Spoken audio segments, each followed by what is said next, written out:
Ja, hej alla och hjärtligt välkomna. Jag har den glada nyheten att vi har nu fått strålande solsken här. Det verkar som vi fördrev i förra avsnittet de onda vågorna av den klassiska fysiken. Och det var någon som frågade mig, hur vet jag om jag är i den klassiska fysiken eller om jag nu är i kvantfysiken eller verkligheten, det reella så att säga. Och det finns ju väldigt mycket indikationer på det här. Vad är det att vara i kvantfysiken? Och vi har faktiskt börjat att gå in på det där lite grann redan med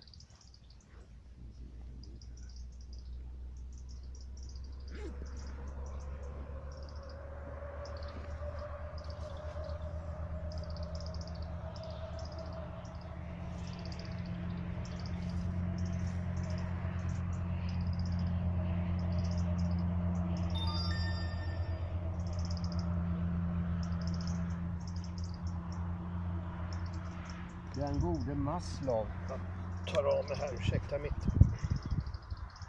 ombytande här. Det blev väldigt varmt helt plötsligt. Orosmolnen försvann.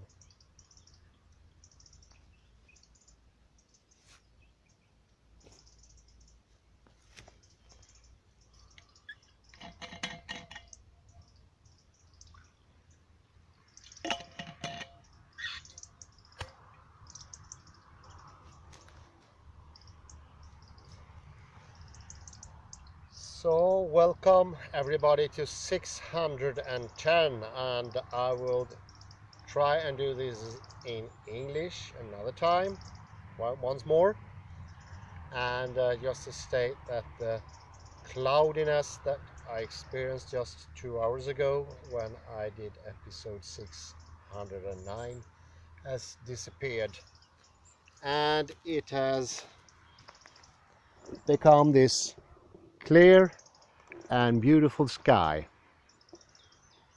and we just have some vackert väder clouds over there, like nice weather clouds. And I can also give it a go to see if I am in the camera here.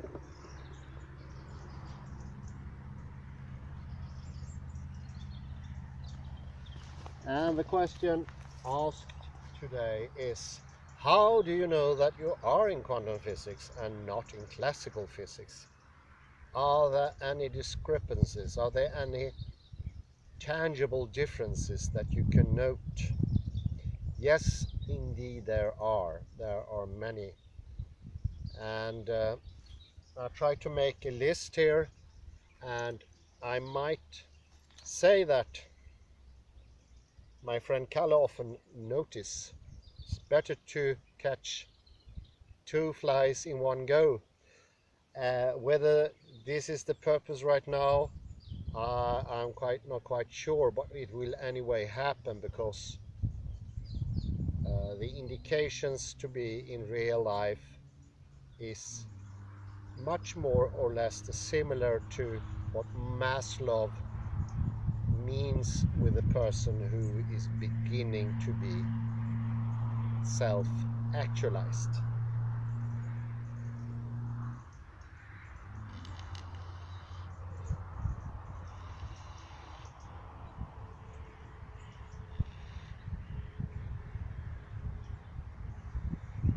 So one could say this is the other side of the Klein bottle, KBL, which is a one surface area, which can also be a volume, and where inside and outside are distinct as being the same simultaneously. It's a weird construct. I still to this day I do not have or possess one. I wish I did, I do not. But this shows there is a personal side of the whole thing. The subjective is the most important part in reality in quantum physics, and the state of the subjective part is as telling as the state of the objective part, inner and outer, that is. And there you have the Klein bottle. They are incredibly different, but from another point of view they are the same.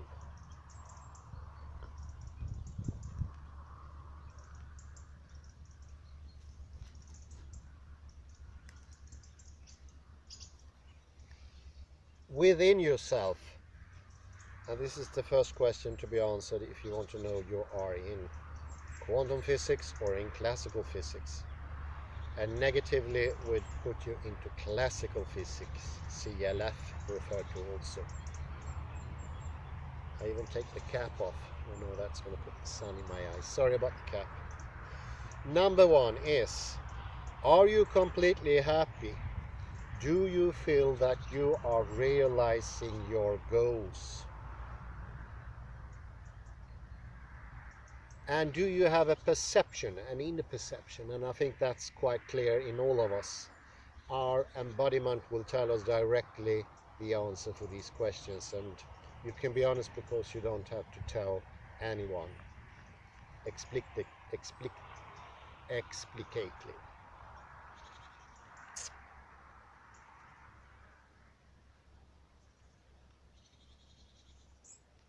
Have your most important dreams been? Have they already been to a certain degree realized? And they are also in the process of being realized? And will they be realized in the future? Sorry about that.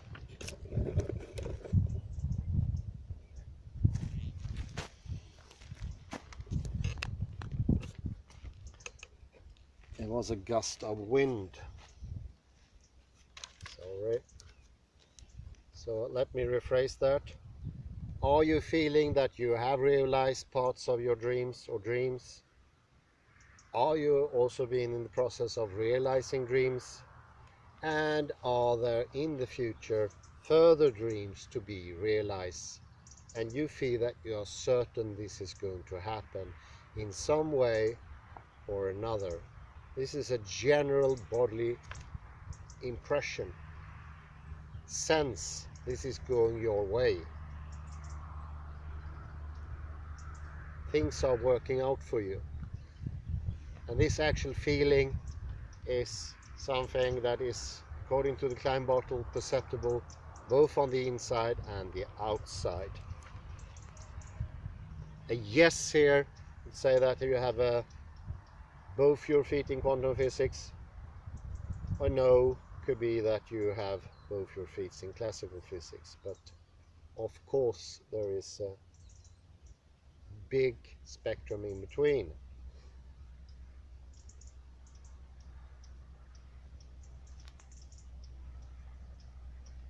Number two, are you successful in your career?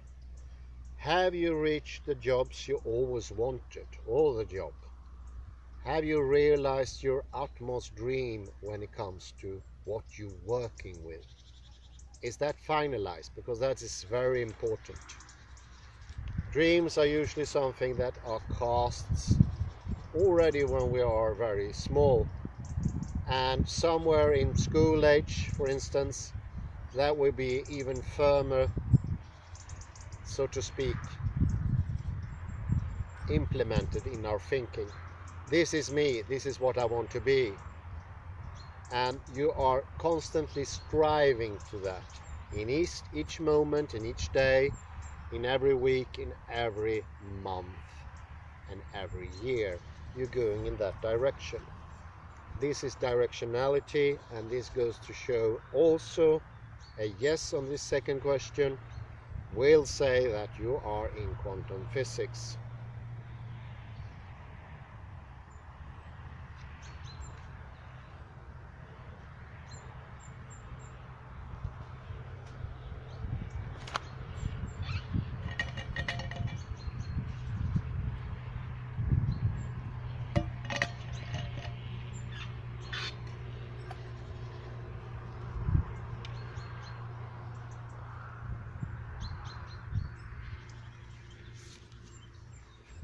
Are you yourself receiving or having the experience of receiving love and acceptance from others? Are you perceiving the human ensemble, the milieu of human beings, as being, in varying degrees, positively expecting you, so to speak, embracing you?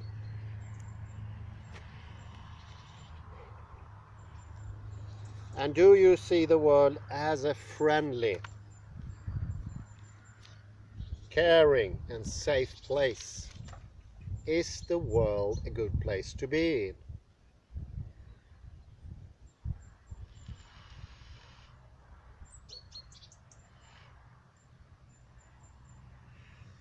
And this has a taint of, or a feel of, Heidegger's Heimat och Heimlich. Vi är hemma.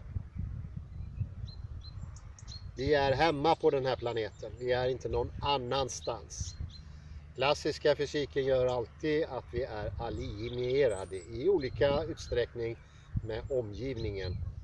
Det är ju, tycker klassisk fysik självt, inte våran värld, utan det är någon annans värld, någon annanstans.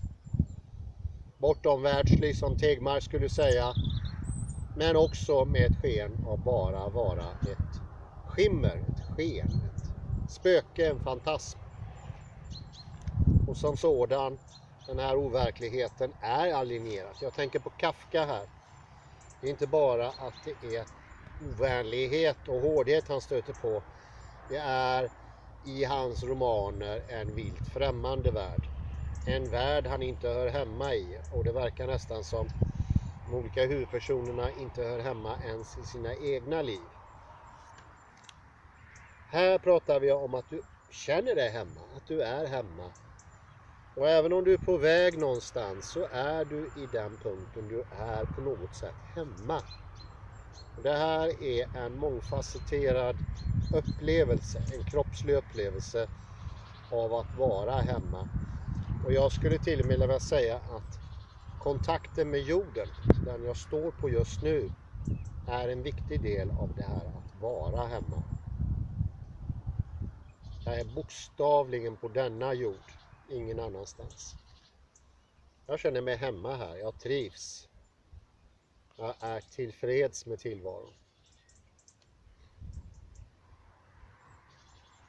Ett svar ja på denna tredje fråga. Well, I noticed I changed into Swedish. Sorry about that. But have you got the experience of receiving love and acceptance from others? Do you perceive the world to be a friendly and caring place? And are you at home in some way or another? Of course you can be traveling, but you still feel somewhat at home where you are. And you also feel at home in the existence. This homely feeling, as Heidegger wrote, Heimlichkeit, hemnärhet, is something that you perceive with your whole body, not a mental construct only.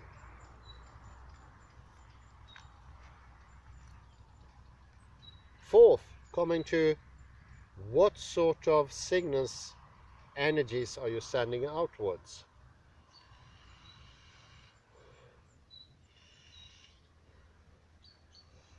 Are you sending out signals of confidence, of trust? And do you know beforehand that people, sort of say, are good-willing to you? So that trust can be reciprocated. You can receive the trust that you give to others in all aspects of humanity: generosity, kindness, caring, love, liking. You like what you have around you. and you feel that likeness coming back to you.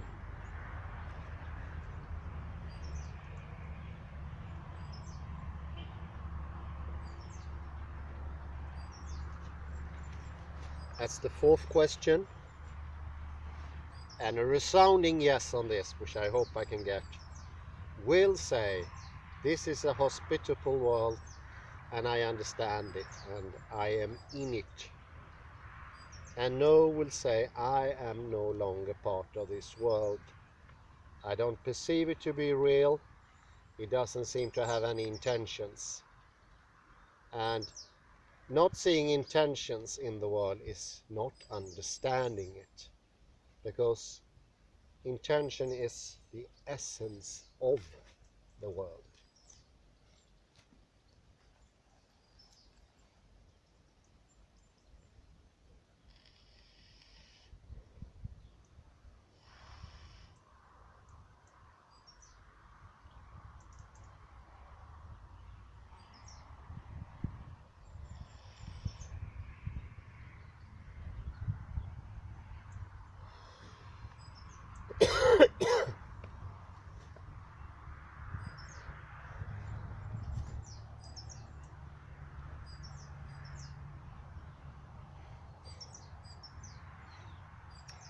Let me continue. I found this marvelous list from the net, and that will make up the fifth question. They all need to be answered yes in a varied degrees. It doesn't need to be definite yes. It can be somewhere lagom or somewhere on the scale.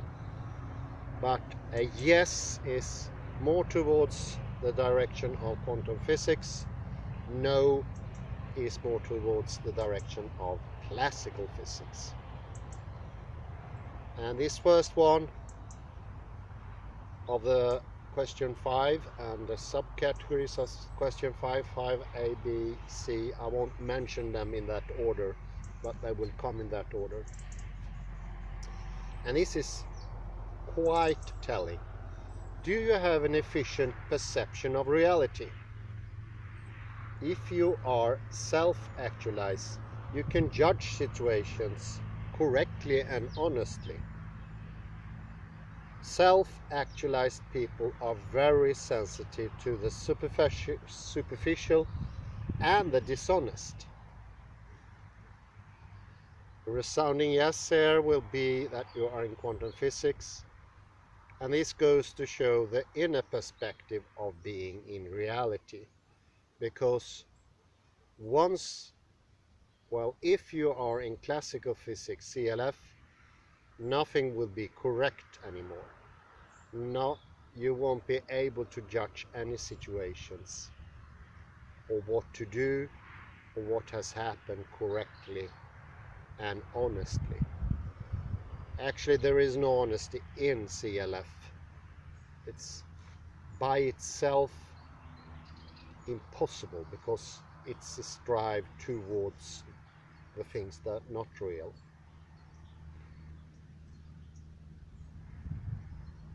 And of course, this is something that often was pointed out by the quantum physicist. Schrödinger said, understanding quantum physics starts with yourself. And he also mentioned that the change of the body is at least as important as changing one's, so to speak, heart, one's cognition, one's thinking. Body is very important. I think he did himself yoga, but those things are very important. Otherwise, it would be just a mental change, and that's usually not enough. Well, I call the second one 5B, and that you have a comfortable acceptance of yourself, others, and nature. Self-actualizers accept their own human nature with all its flaws, the shortcomings of others, and the contradictions of human condition are accepted with tolerance and humor, almost.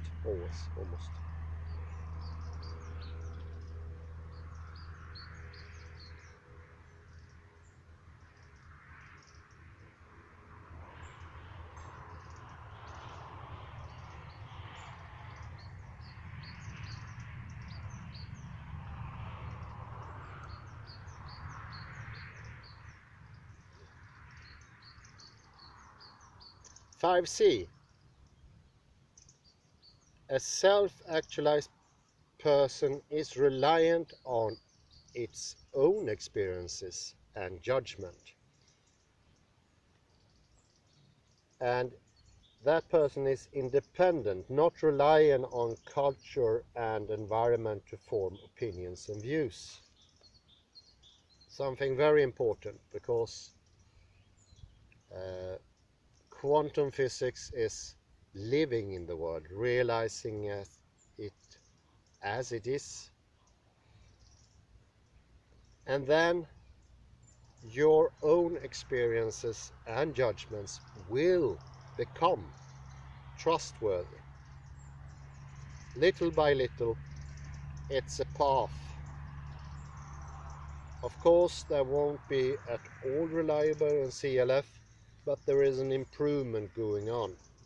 Once you're going from CLF to QP. That's 5C. 5D.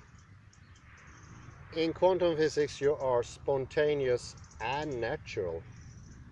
You will be true to yourself and not to the wants of others. So here you see, whereas CLF is conformity, das man in a negative way. I shouldn't use das man, but like the flow, the wave that goes through society, the different fashions.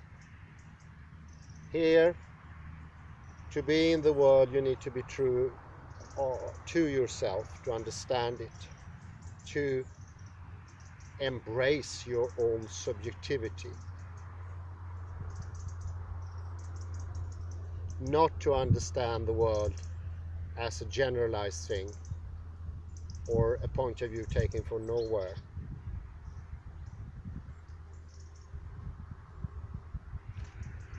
It's 5D. 5E. You will in quantum physics be task-centered.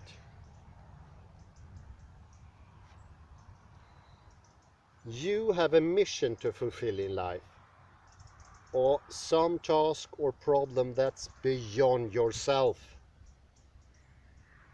And beyond yourself doesn't mean outside yourself. It's not a goal made by others or the current situation in society. And you pursue this goal that is beyond yourself. So you are yourself, but you also strive to go beyond yourself. And that is very important, goes to show the importance of intentions. One example of a person there in real life, now deceased, is Albert Schweitzer. He had this quality of doing something beyond himself.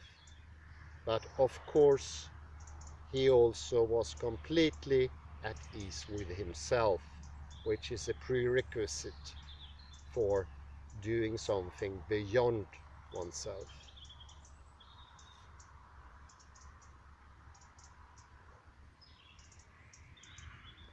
5F.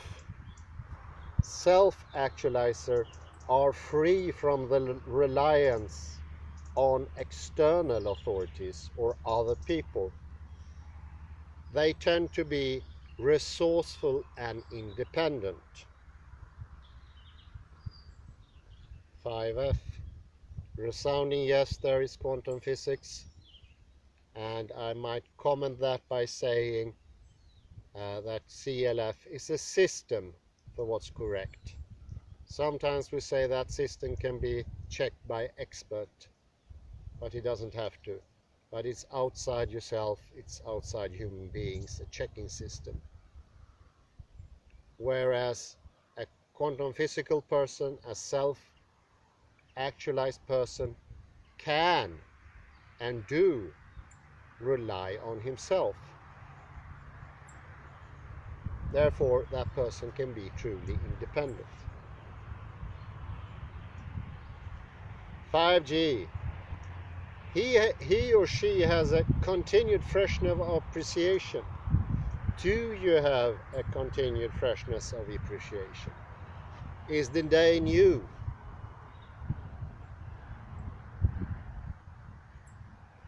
The self-actualized person is constantly renewing his appreciation of life's basic goods. A sunset or a flower will be experienced as intensely time after time as it was at first. There is an innocence of vision, like that of a child. And this is very interesting, if I might comment this. A yes, of course, means you are in quantum physics, and no is more you're further towards CLF. But this freshness is also a contrast to the sameness of CLF. Very interesting. You see, there's a concordance between Maslow and QP. 5H. A self-realized person, a self-actualized person, has profound interpersonal relationships. The interpersonal relationships of self-actualizer are marked by deep, loving bonds. So this is echoing a bit I mentioned before. Do you feel that you're at home in the world? Do you feel love from others? But also, as in this 5G, that you have made bonds with others. A loving bond, something that takes time and has been developed and makes you safe. 5H. Are you comfortable in solitude? That is, despite the satisfying relationships with others, self-actualizing people value solitude and are perfectly comfortable being alone. 5H. 5I. They have a sense of humor that is non-hostile. And this also includes being able to laugh at oneself. And a non-hostile sense of humor is a humor that's not directed towards others in the idea of hurting or some sort of malice. Ridicule. Something that I would say is very common in media today. Ridiculing, humor, pinpointing, maybe not all the time specific people, but people in general, being nasty to them. See, especially my home country, Sweden, there is ridiculing of people of lesser intelligence, and it becomes often very, very mean.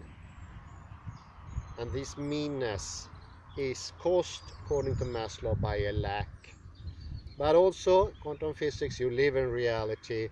Reality is what we have, and it's not perfected as such. And it doesn't look for perfection in any enlightenment means.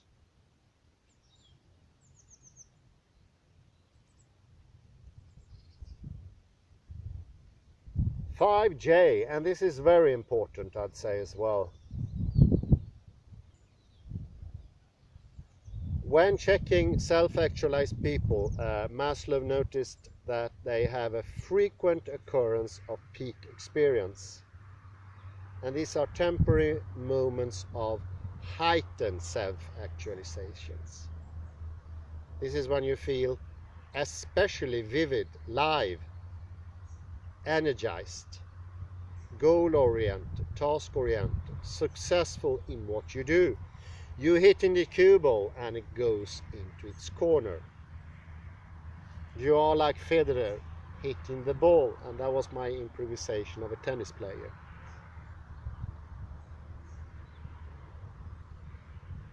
These occasions are marked by a feeling of ecstasy, harmony, and deep meaning.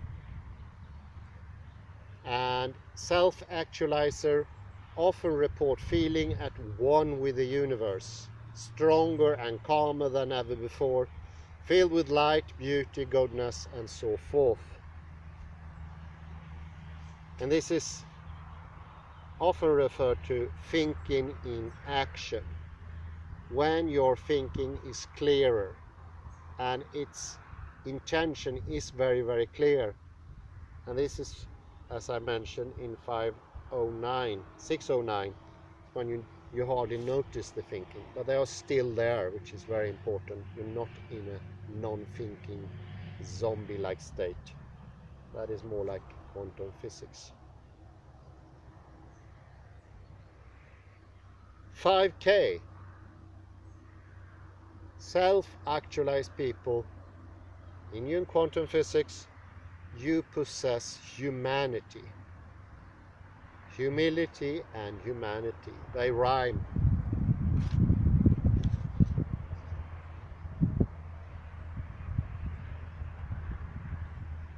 And it's a little bit, you can actually afford to be part of humanity, and you can show humility when you are living in richness. When you're living in the world, you can be incredibly much more human to others. And you will also be more human in yourself. Not like Mother Teresa, that thought that extinguishing her own person was the only possibility of a better society. This is really the bad way. Nothing ever has come out of not being harmonious with oneself as a prerequisite. And I'm afraid today we have made humanity into a rule, a law. You must sacrifice yourself for others. This is so wrong, it cannot be it. And of course, as you all know, it led to disasters. But you are socially compassionate. You have the quality of humanity. That's 5K. Socially, another thing socially among self-actualized person, and that's 5L. They tend to, according to Maslow, to have fewer close, intimate friends, rather than having many perfunctory relationships. And I also think that goes to show the difference. When you're not at ease with yourself, at home, homely, you search for passing friendship, passing acquaintances, superficial.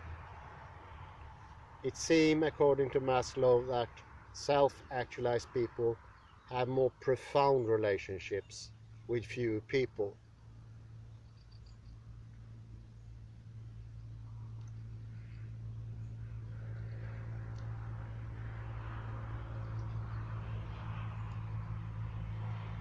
And here comes a German word. We are now heading to 5K. Gemeinschaftsgefühl. Self-actualized people possesses this specific and wondrous quality. And that is, you have a social interest. You have a community feeling and a sense of oneness with humanity. You feel that human beings at core are actually good. Good to each other, good to you, and you feel for them a compassionate sense.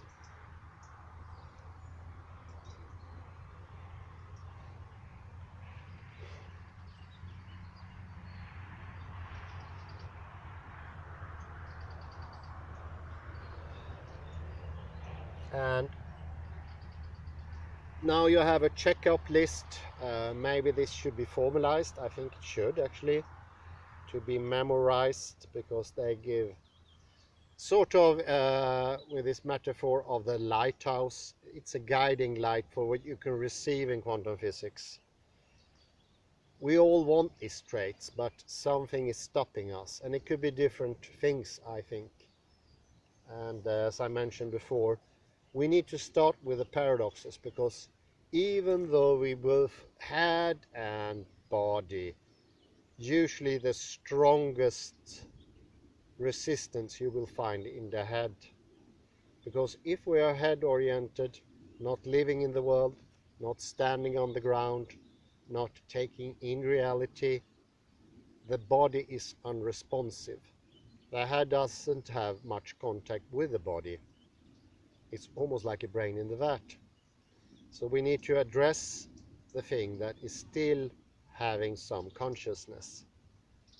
But it also are constantly important things, because we need to understand the world and you are not separate things. We need to go beyond the idea that you don't influence the world. We need to go beyond the idea that you're not a co-creator of the world, that we learned from quantum physics. You create, and therefore the mirror of what you want to create is these things, the positive things. Things with intention, with permanence, with sustainability, I would say, use a modern phrase. They are sustainable, they lead into the future, but they also have their feet firmly on the past, where we found the knowledge. And this is a way of liberating oneself, and not in the bad way of escaping the world, being like Robinson Crusoe going to a strange island, or being like a hippie or something, taking I am not part of society. Already in that you have a negative demeanor that society is inherently bad. And this is also something you learn when you read history from the 18th century, as a progressive idea that human beings are evil. And you already have a little hint at that in Rousseau, who says not the civilized man is good, but somebody else, some wild creature he never met. Well, he met occasionally, but I had no real inner idea how they were working. But his own people were bad, civilization were bad. And this is all aspects of CLF, and quantum physics liberates you from that. Sees that you are actually at home in universe. This is not a strange place. It's not like Jacques Monod, cold and deserted. Can't you hear? This is like pinpointing that we don't belong here. That's what Jacques Monod said, the French Nobel Prize laureate. It's nonsense. We do belong here. We are part of reality. And we can observe it, we can realize it, we can understand it, we can have knowledge within ourselves that is not dependent on a dogma like classical physics that we all have to follow, almost like a rule for some people. So, I think I round up there. It's getting warmer and warmer. This is the light from quantum physics. Thank you very much.